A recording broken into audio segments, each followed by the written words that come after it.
সনাতন হিন্দু ধর্ম ধর্মপ্রাণ ভারতবর্ষ ও দেবাদিদেব মহাদেব এক চিরন্তন সম্পর্ক। আজ আমরা আপনাদের সঙ্গে আলোচনা করতে এসেছি দ্বাদশ জ্যোতির্লিঙ্গের বর্ণনা। জ্যোতির্লিঙ্গ বলতে হিন্দু দেবতা শিবের 12টি বিশেষ মন্দির ও সেই মন্দিরে প্রতিষ্ঠিত শিবলিঙ্গগুলিকে বোঝায়। হিন্দু বিশ্বাস অনুযায়ী অরিদ্রা নক্ষত্রের রাতে শিব স্বয়ং জ্যোতির্লিঙ্গরূপে আবির্ভূত হয়েছিলেন। সৌরাষ্ট্রে সোমনাথং চ শ্রীশৈলে মল্লিকার্জুনম উজ্জয়িন্যাং মহাকালমঙ্কারমমলেশ্বরং পরল্লাং বৈদ্যনাথং চ ডাকিন্নং ভীমশঙ্করম সেতুবন্ধে তু রামেশং নাগেশং দারুকাবনে বারাণস্যাং তু বিশ্বেশং ত্র্যম্বকম গৌতমীতটে হিমালয়ে তু কেদারং ঘুষ্মেশং চ শিবালয়ে এতানি জ্যোতির্লিঙ্গানি সায়ং প্রাতঃ পঠেন্নরঃ সপ্তজন্মকৃतं পাপং শরণেন বিনশ্যতি एतेषां दर्शनादेव पातकं नैव तिष्ठति कर्मक्षयो भवेत्तस्य যস্য তুষ্ট মহেশ্বরা।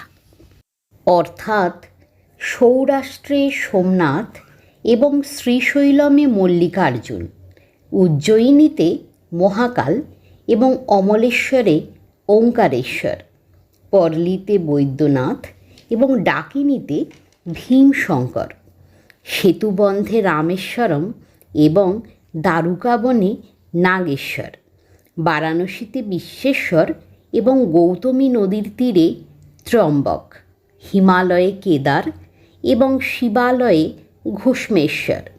এই সকল জ্যোতির্লিঙ্গের আবৃত্তি সকাল সন্ধ্যা করলে 7 জন্মের পাপ বিনষ্ট হবে। এই সকল দর্শন করলে পাপ থাকবে না। যার ওপর মহেশ্বর তুষ্ট হবেন তার কর্মক্ষয় পাবে। শিবপুরাণ অনুযায়ী প্রথম জ্যোতির্লিঙ্গ সোমনাথ, যা গুজরাটের প্রভাসপাটন সৌরাষ্ট্রে অবস্থিত। সোমনাথ 5 বার ধ্বংসপ্রাপ্ত ও 6 বার পুনর্নির্মিত হয়। ভারতের বিভিন্ন কিংবদন্তিতে এই মন্দিরের উল্লেখ রয়েছে।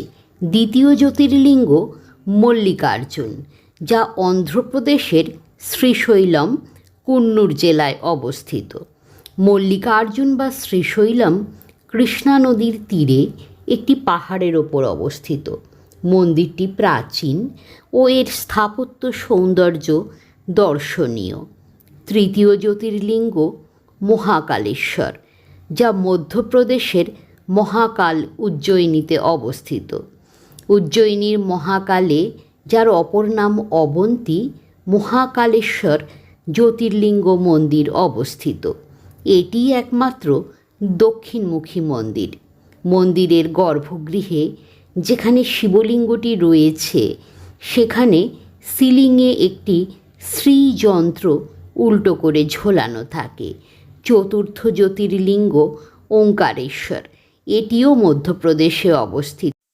নর্মদা নদীর একটি দ্বীপে ওঙ্কারেশ্বর জ্যোতির্লিঙ্গ ও মামলেশ্বর মন্দির অবস্থিত। পঞ্চম জ্যোতির্লিঙ্গ কেদারনাথ, উত্তরাখণ্ড রাজ্যে অবস্থিত। কেদারনাথ সর্ব উত্তরে অবস্থিত জ্যোতির্লিঙ্গ। এটি তুষারাবৃত হিমালয়ে অবস্থিত একটি প্রাচীন মন্দির। এই মন্দিরকে ঘিরেও অনেক কিংবদন্তি গড়ে উঠেছে।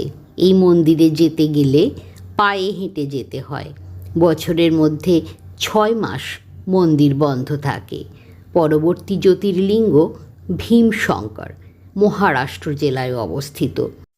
ভীমশঙ্কর জ্যোতির্লিঙ্গ ঠিক কোথায় তা নিয়ে বিতর্ক রয়েছে। মহারাষ্ট্রের পুনের কাছে একটি ভীমাশঙ্কর মন্দির রয়েছে।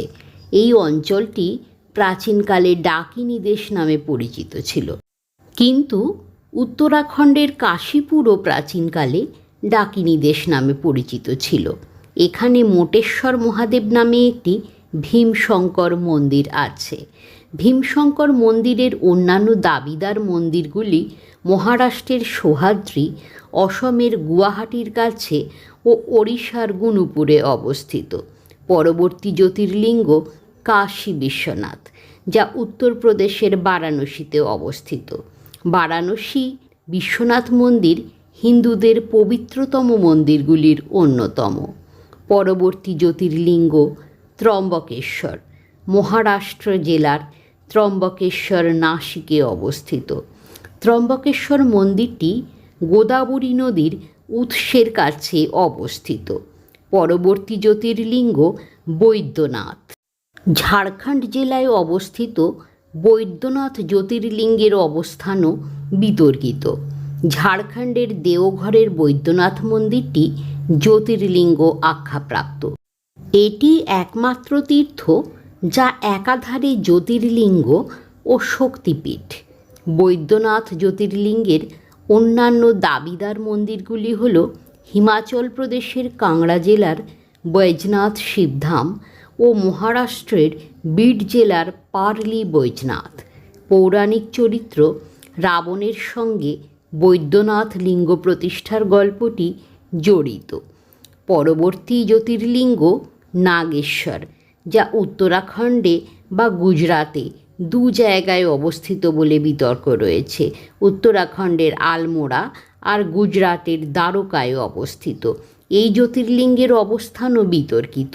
জ্যোতির্লিঙ্গ দাবিদার মন্দিরগুলি উত্তরাখণ্ডের আলমোড়ার কাছে জাগেশ্বর, গুজরাটের দ্বারকা ও মহারাষ্ট্রের হিঙ্গোলি জেলার অন্ধনাগনাথে অবস্থিত। পরবর্তী জ্যোতির্লিঙ্গ রামেশ্বরম, তামিলনাড়ুতে অবস্থিত রামেশ্বরম জ্যোতির্লিঙ্গটি বিশাল। এই মন্দিরে রামেশ্বর স্তম্ভ অবস্থিত। শেষ এবং দ্বাদশ জ্যোতির্লিঙ্গ ঘৃষ্ণেশ্বর, যা মহারাষ্ট্রে ইলোরার কাছে ঔরঙ্গাবাদ জেলায় অবস্থিত।